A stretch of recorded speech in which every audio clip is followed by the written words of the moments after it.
welcome back to my channel. Welcome back. Today we're going to be discussing episode 17 of Darling in the Franxx. A lot went on in this episode, like a lot, and I'm not really sure exactly where to start, but I have 3 main points. 1, I hate the nines. They're rude, obnoxious, and they made my baby Kokoro cry, so I do not like them. Number 2, Kokoro has mad baby fever, like mad baby fever. And number 3, Princess of the Claxosaurs is sick and I want to know everything about her. Of course, there's a lot of other things I also want to discuss as well, like Mitsuru becoming a good boy, Futoshi being a good boy, also the whole like sexuality, gender, reproductive systems, blah blah blah, puberty, all that stuff. Also want to hit on that topic for a second. As well, just everything. There's a lot that goes on. So the nines come to visit, and through their visitation period at the house, they discover the book that Kokoro had found about bibbin making, and of course they kind of give her a lot of heck for that because apparently it's forbidden. Even talking about it is forbidden. Who would have thunk? I didn't know that. But she gets a lot of heat from that, and it kind of sucks because you see baby Kokoro cry. But what we do see from this episode is Kokoro and Mitsuru develop a relationship more, and Kokoro really wants to make a baby, obviously, and Mitsuru discovers that he just really wants to make Kokoro happy and that he loves her. And we also discover that Futoshi is such a good boy and he reminds me of Sua, and you guys know I love Sua, but he just wants both of them to be happy, so he kind of just puts his love for Kokoro aside for a minute and just lets them be. Did they really do the baby making business at the end? I don't know, kind of confused about that. It's kind of implied, but it's not, you shouldn't assume. I don't know how old these kids are, honestly. How old are they? Like 5? Probably not that young. Obviously they're not that young, but like I don't know exactly how old they are. So it kind of like implies that they do, but maybe they don't. I don't know, someone explain that to me. It's too complicated for my simple brain. But through that whole conflict, we kind of discover more about humanity and how it's evolved, and it seems that adults no longer have reproduction organs, emotions, genders, all that jazz, and it's really only the kids who have it.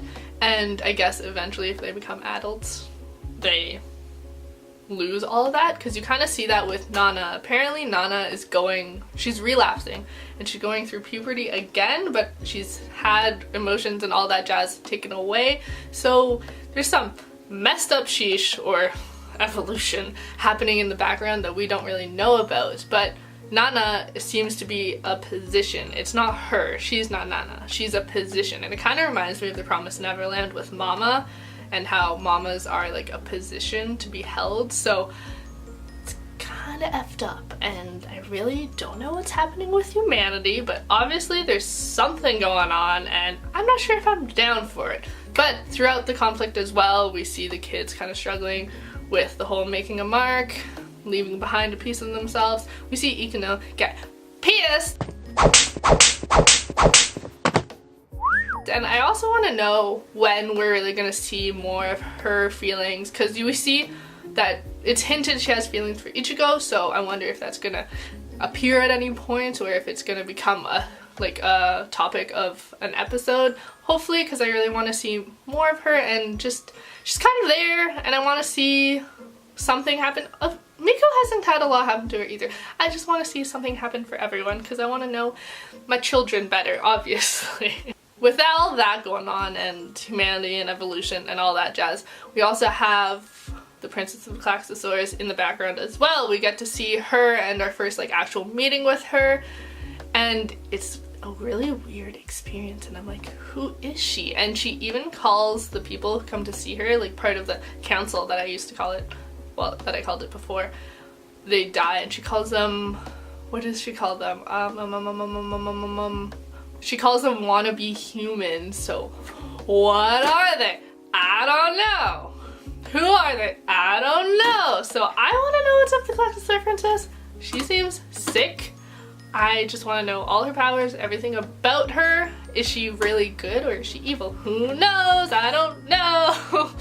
Also, I'd like to point out that it seems that Hiro is kind of transforming. He's growing little horns as well, and they're little cute horns, and he did the horn touchy moment with 02, and it was really cute. And Zero Two also is looking fine and dandy. She's happy and I love it. I'm here for that. Overall, this episode was kind of weird because I feel like not a lot happened in it, but a lot was kind of discussed more so. It shows us more about what's really going on in the background with humanity and not just of what we see with the children. As well, we also meet the Classisor Princess, which is sick. I hope we get to see more of her. Also at the end, Papa's talking about the Classisor Princess and how she's chosen the path of annihilation, blah blah blah blah, and how the Earth is going to be, what is it? Quote, and now they'll feel the pain of having their Earth scorched by their own creation. What? What is happening? I think this is kind of alluding to the thing that they were creating last episode. Maybe it's some sort of Classisor weapon, IDK.